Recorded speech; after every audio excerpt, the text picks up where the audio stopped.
은혜 받으실 하나님의 말씀은 시편 76편 1절에서 12절 말씀입니다.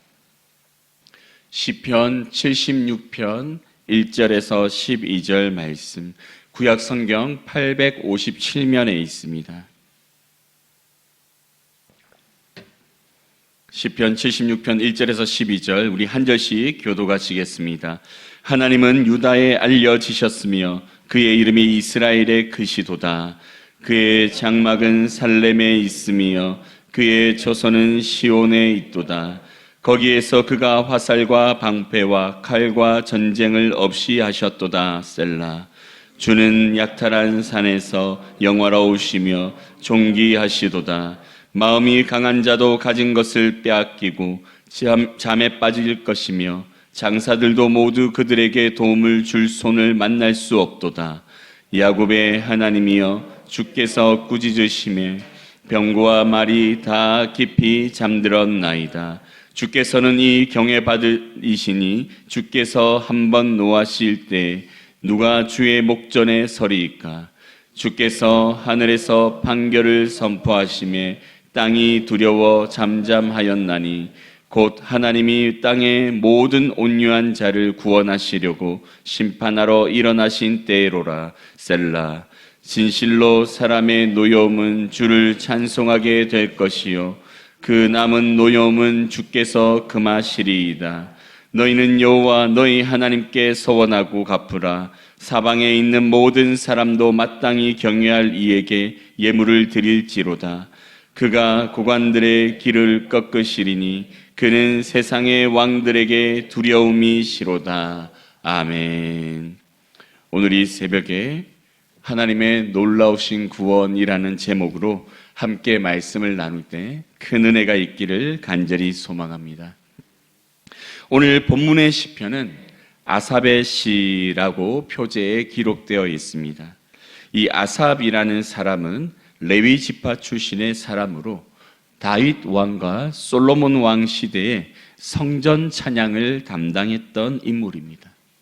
그래서 보통 아삽의 시 하면 우리가 아삽이 지었다라고 또 우리가 알고 있는데, 그런데 이런 아삽의 시 중에 몇몇 시들은 아삽의 후손들이 또 대를 이어서 성전 찬양의 사역을 감당하는 가운데 지은 시도 포함되어 있습니다. 그래서 아삽을 비롯한 그 후손이 지은 찬양을 모두 성경에서 표제에 뭐라고 표시하고 있냐면 아삽의 시라고 표시하고 있습니다.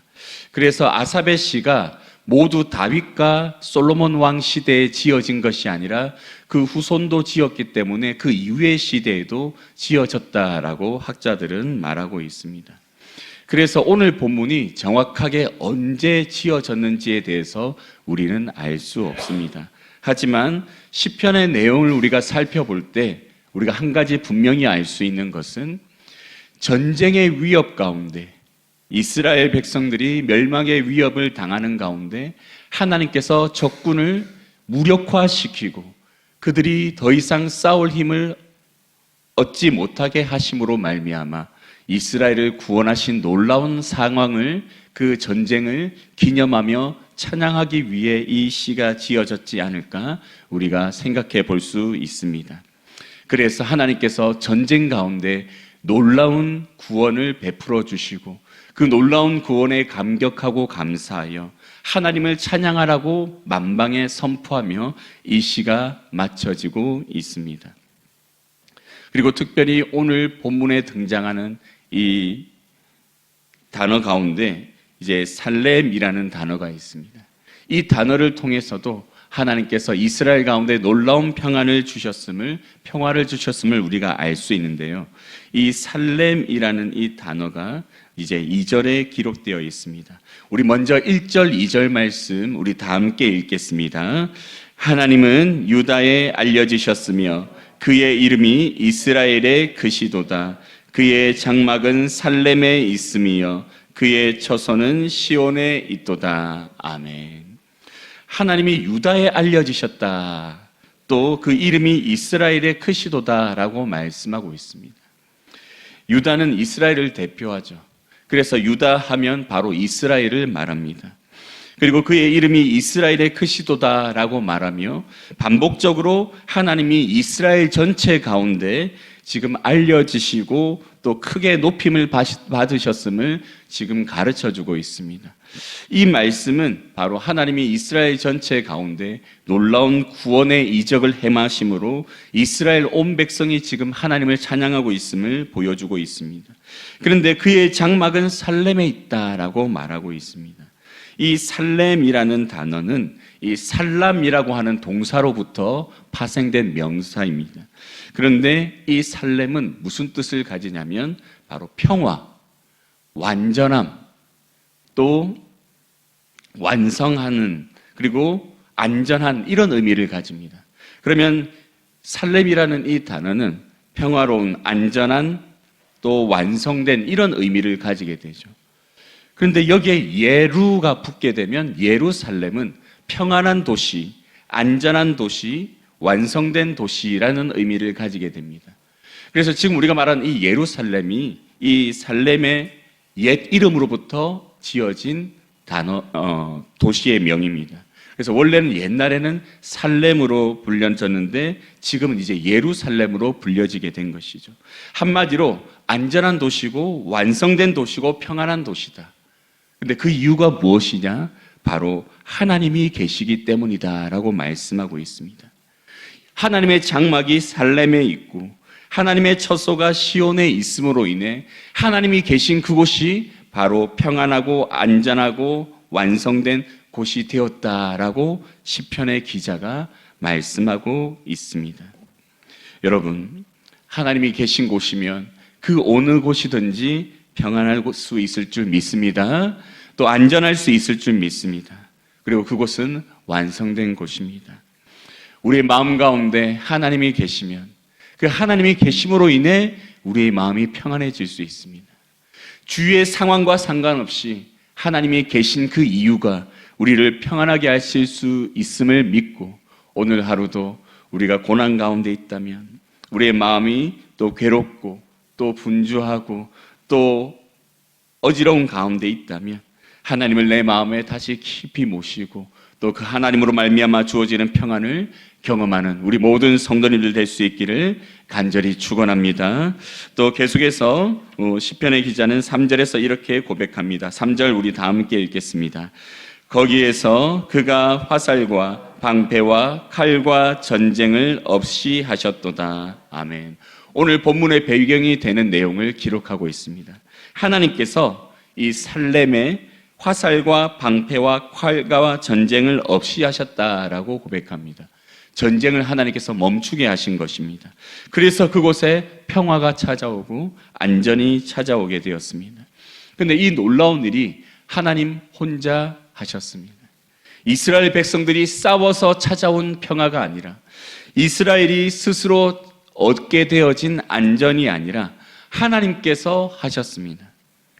그 하나님께서 하신 그 방법이 4절부터 6절까지 나와 있습니다.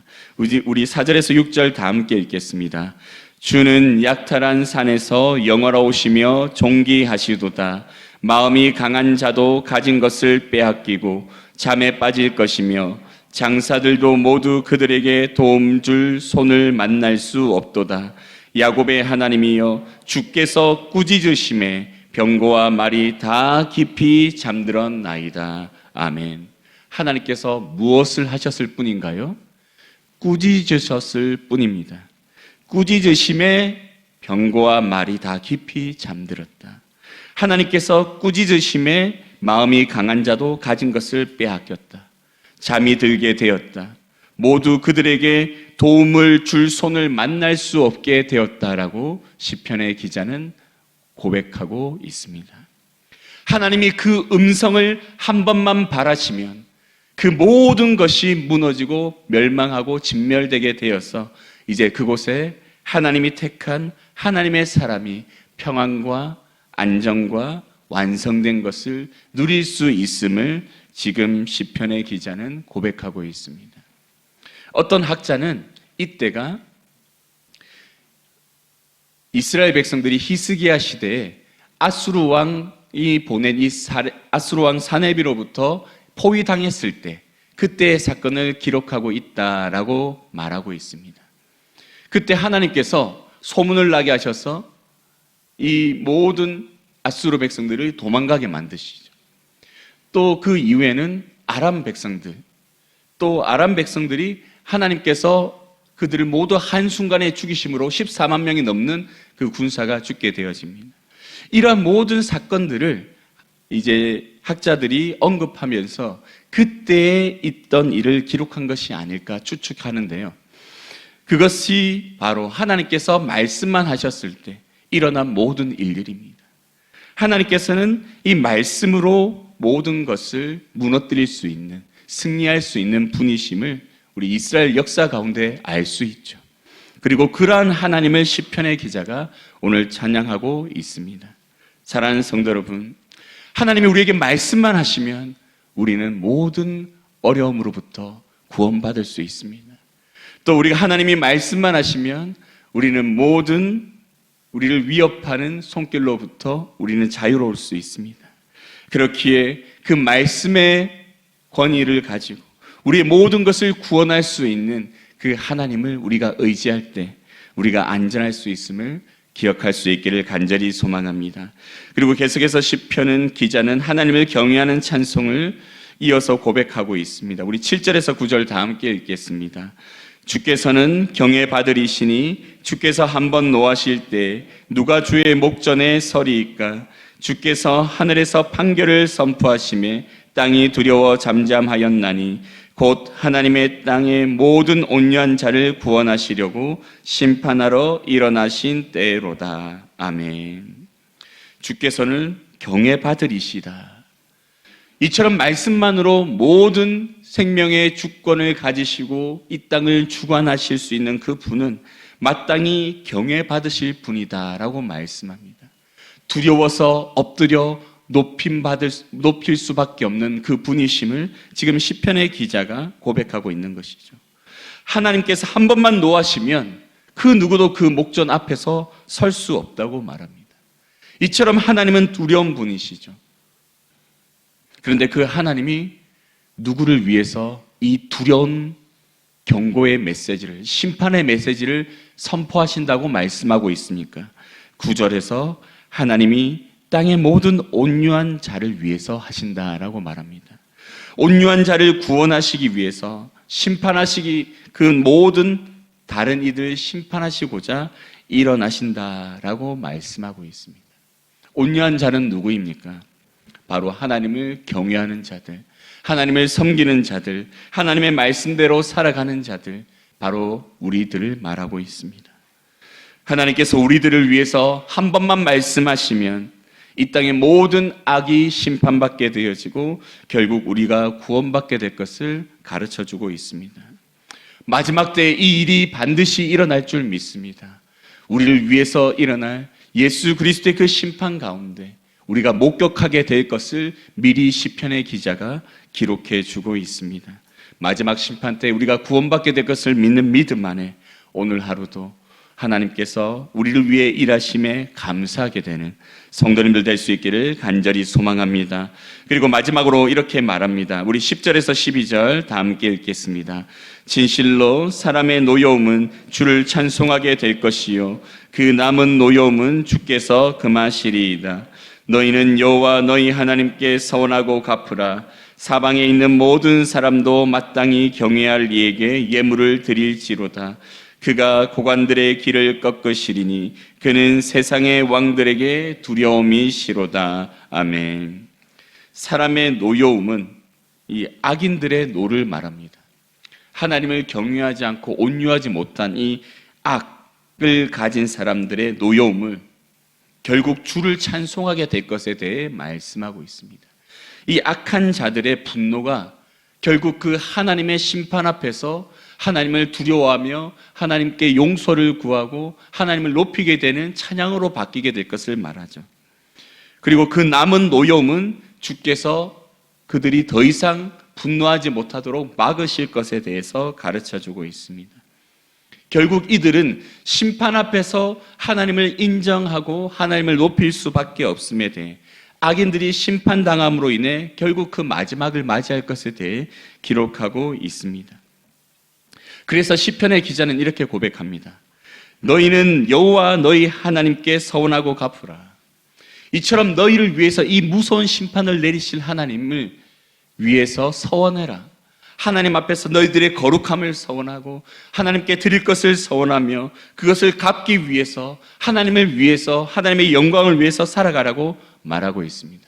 그리고 이어서 사방에 있는 모든 사람, 하나님의 평안이 있는 이 살렘을 중심으로, 시온을 중심으로 하나님이 평안하게 하신 이 예루살렘과 이 유다와 이스라엘이 있는데, 이 외의 이방의 사람들, 이 이방에 있는 모든 사람들도 마땅히 하나님을 경외해야 된다. 예물을 드려야 된다. 너희들이 하나님을 경외해야 된다. 안 그러면 심판을 받게 될 것에 대해 가르쳐 주고 있습니다. 결국 하나님은 고관들의 길을 꺾으시고 세상의 왕들의 두려움이 되실 만한 놀라운 일을 행할 수 있는, 놀라운 이스라엘의 구원을 행할 수 있는 분이심을 지금 시편의 기자는 고백하며 이 시편을 마치고 있습니다. 사랑하는 성도 여러분, 오늘 시편의 기자는 어떠한 상황에서도 놀라운 구원을 이스라엘 가운데 베풀 수 있는 하나님이심을 고백하며 찬양하고 있습니다. 이 하나님을 세상이 찬양해야 됨을 말하고 있습니다. 그렇다면 이 말씀은 우리에게 어떠한 말씀을, 메시지를 주고 있습니까? 바로 우리도 마땅히 하나님을 찬양해야 될 하나님의 성도임을 가르쳐 주고 있습니다. 그 하나님은 이 땅 가운데 우리가 사탄의 위협으로부터, 공격으로부터 구원의 길을 가지 못하고 쓰러지고 넘어지려 할 때마다 하나님은 그 음성을 바라셔서 우리를 구원하시고 우리를 일으키시며 우리를 구원의 길로 끝까지 인도하시는 분이심을 가르쳐 주고 있습니다. 우리가 예배 말씀을 듣기 전에 드렸던 찬양 337장 찬양이죠. 우리 337장 우리 한번 펴볼까요? 거기에 뭐라고 기록하고 있습니까? 내 모든 시험 무거운 짐을 주 예수 앞에 아뢰이면 근심에 쌓인 날 돌아보사 내 근심 모두 맡아주신다. 또 내 모든 괴로움 닥치는 환난도 주님께서 넓으신 사랑을 베풀어 주셔서 구해 주신다. 또 내 짐이 점점 무거워질 때 주 예수 앞에 아뢰이면 주께서 친히 날 구원해 주시고 그 짐을 대신져 주신다. 마음의 시험 무거운 죄를 주 예수 앞에 아뢰면 예수는 나의 능력이 되사 세상을 이길 힘을 주신다 라고 이 찬양을 작곡하고 작사한 분이 이제 고백하고 있죠.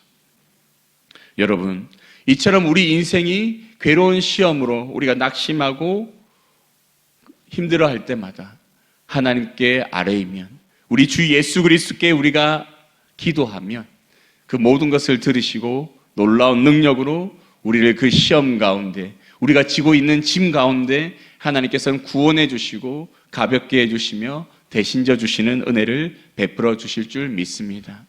여러분, 우리는 이 인생을 살아갈 때 건강의 문제로 인해서, 물질의 문제로 인해서, 관계의 문제로 인해서 우리는 시험을 당할 수밖에 없습니다. 환난을 당할 수밖에 없습니다. 여러분, 이러한 우리 인생 가운데 의지할 분은 누구이십니까? 바로 말씀만 하셔도 우리를 평안하게 하시고 안전하게 하시고 또 우리의 모든 삶의 터전을 다시 세우시고 완성하게 하실 그 예수님 한 분밖에 없는 줄 믿습니다. 이 마음 가지고 여러분 힘들 때마다 기도하고 기도 가운데 응답하시는 주님을 만나고 그 안에서 또 평안을 누리시는 우리 모든 성도님들 될 수 있기를 간절히 축원합니다.